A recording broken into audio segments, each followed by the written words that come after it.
आपकी विश्व समाचार अपडेट में आपका स्वागत है। मध्य पूर्व में जारी संघर्ष में वॉशिंगटन और तेल अवीव की योजना के विपरीत ईरान अमेरिकी, इजरायली और सहयोगी देशों की वायु रक्षा प्रणालियों पर भारी दबाव बना रहा है। पश्चिमी विशेषज्ञों की ये भविष्यवाणी कि ईरान विरोधी गठबंधन के पास केवल एक सप्ताह के लिए ही पर्याप्त वायु रक्षा मिसाइलें बची होंगी, अब सच होती दिख रही है। खाड़ी देशों में अमेरिकी और इजरायली समर्थित देशों के मिसाइल भंडार तेजी से खत्म हो रहे हैं।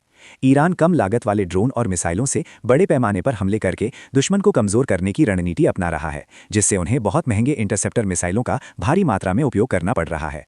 कतर में तैनात अमेरिकी सेना द्वारा PAC-2 संस्करण के मिसाइलों का उपयोग किए जाने की खबरें हैं। सोशल मीडिया पर प्रसारित हुई तस्वीरों से पता चलता है कि 2000 में निर्मित PAC-2 मिसाइलों के टुकड़े पाए गए हैं। यदि ये तस्वीरें सही हैं, तो ये आधुनिक PAC-3 मिसाइलों के भंडार में कमी का संकेत देता है, जिससे अमेरिकी वायु रक्षा टीमों को पुराने संस्करण के मिसाइलों का सहारा लेना पड़ रहा है।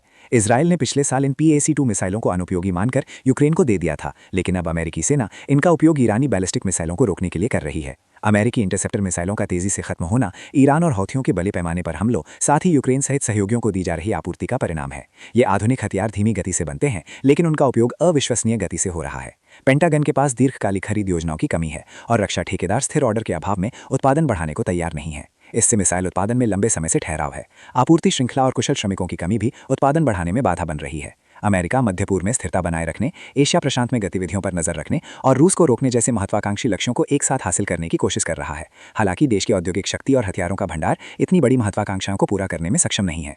अब उन्हें मिसाइलों की आपूर्ति में भारी कमी का सामना करना पड़ रहा है।